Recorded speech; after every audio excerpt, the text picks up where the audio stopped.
Hello বন্ধুরা, দেখো আমাদের কত মেঘ করেছে। এটা হচ্ছে 3-4 দিন আগেকার ভিডিও। সকালে খুব মেঘটা এসেছিলো আর খুব ঝড় হচ্ছিল, জল পড়েনি বাট ঝড় হচ্ছিল আর মেঘও করেছিল। তার জন্য গরমটা খুব কম লাগছিল সেদিন, কিন্তু আজ 2-3 দিন ধরে গরমটা খুব বেশি দিচ্ছে। আর এই গরমে আর ভাল লাগছে না, এত গরম দিচ্ছে, গরম খুব পড়ে গেছে। তো দেখো কত ফুল ফুটেছে আমার ব্যালকনিতে।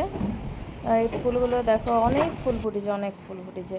ভালো লাগে বলো নিজের গাছে, টবের মানে ব্যালকনিতে এরকম ফুল যদি ফুটে থাকে। তো তারপরে দেখো অনেকগুলো টবে না অনেক কিছু গাছ বেরিয়েছে, যেগুলো আমি চিনতে পারছি না, তাই তোমাদের সাথে এগুলো ভিডিওগুলো দেখাচ্ছি গাছগুলো, কারণ আমি চিনতে পারছি না। কিন্তু তোমরা যদি কেউ চিনো তো অবশ্যই জানিও যে এগুলো কিসের গাছ হচ্ছে। এই গাছগুলো যদি কিছু ব্যবহার হয় তো অবশ্যই জানিও, আর যদি না হয় তো অবশ্যই সেটাও জানিও। তবে আমি উঠিয়ে মানে টব থেকে বার করে ফেলে দেবো, কারণ যেগুলো দরকার নেই সেইগুলো ফালতু গাছগুলো রেখে তো কোনো লাভ নেই।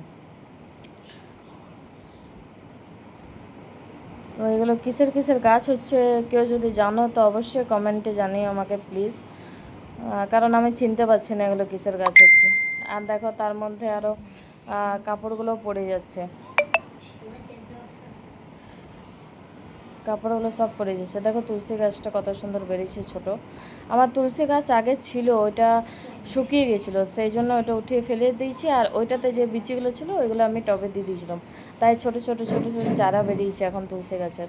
আর দেখো আমারও পুজো প্রায় হয়ে এসছে, আরতি করছি, আরতি করার পর আমি বই পড়বো।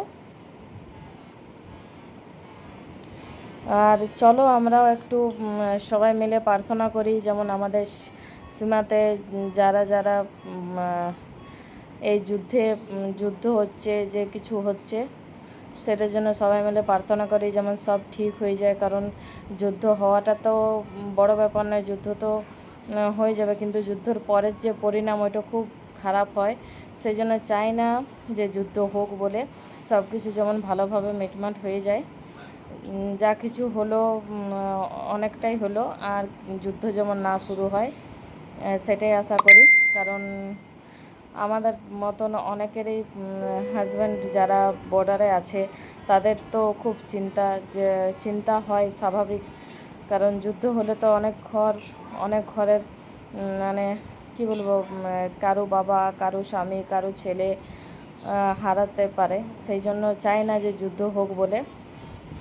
তো চলো বন্ধুরা সবাই মিলে একটু প্রার্থনা করি ঠাকুরের কাছে, যেমন বড় যুদ্ধ কিছু না হয়, যেমন সব কিছু ঠিকঠাক হয়ে যায়। তো চলো আমারও পুজো প্রায় হয়ে এসছে, ঠাকুরকে ভোগও দিয়ে দিয়েছি, কলা ছিল বাড়িতে, সে 2টো কলাই দিলাম ঠাকুরকে। আর তারপরে দেখো আমিও চলে গেলাম রান্না করতে। রান্না আমি চাপিয়ে দিলাম, 2টো কড়াই চাপিয়েছি, কারণ দেরি হয়ে গেছিলো বলে 2টো কড়াই জলদি করে হয়ে যাবে। আর এটাতে দেখো রসুন দিয়ে শাক ভাজা করছি, লাল শাক ভাজা। আর এখানে দেখো পোস্ত বানাবো, লাউ আলু পোস্ত। তো একটু পেঁয়াজ দিলাম, পেঁয়াজ দিয়ে বানাবো।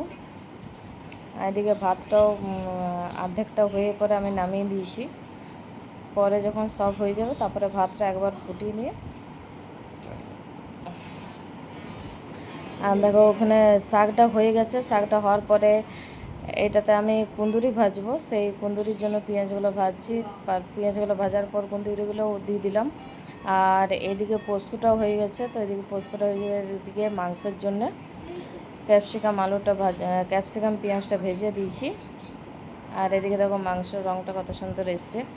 আমি শুধু মাংসটা কড়াইয়ে কষেছিলাম, কারণ বললাম না দেরি হয়ে গেছে বলে, কড়াইয়ে কষে পরে মাংসটা আর মশলাটা কষে পরে তারপরে কুকারে দিয়ে দিয়েছিলাম, কারণ কড়াইয়ে সিদ্ধ হতে গেলে অনেকটা দেরি হয়ে যেত আরও। তো চলো দেখো কত সুন্দর হয়েছে খাবারগুলো ভালো হয়েছে। আর মাংসর রঙটা দেখো, মাংসর রঙটা কিন্তু সেই এসছে, তাই না? খুব সুন্দর হয়েছে মাংসর রঙটা, কালারটা কিন্তু খুব ভালো এসেছিলো। তো দেখো প্রথমে আমি শাক ভাজা দিয়ে খেয়ে নিচ্ছি। আমার তো লাল শাক ভাজা রসুন দিয়ে ভেজে খেতে খুব ভালো লাগে। কার কার আমার মতন শাক ভাজা পছন্দ অবশ্যই কমেন্টে জানিও। আর তারপরে দেখো কুন্দুরি ভাজাগুলো খাচ্ছি, এগুলো খুব ভালো হয়েছিল খেতে। এরপরে মাংসের ঝোল দিয়ে খাবো। আর মাংসের ঝোলটা সত্যি খুব ভালো হয়েছিল খেতে, রঙটাও দারুণ হয়েছিল, মাংসটা সিদ্ধ খুব সুন্দর হয়েছিল। কুকারে সিদ্ধ করেছিলাম তো অনেক ভালোভাবে সিদ্ধ হয়েছিল। কড়াইয়ে সিদ্ধ করলেও হয়, কিন্তু কড়াইয়ে একটু টাইমটা বেশি লাগে, আর কুকারে টাইমটা বেশি লাগে না, কুকারে জলদি করে হয়ে যায়। দেখো তার সাথে স্যালাদ কেটেছিলাম।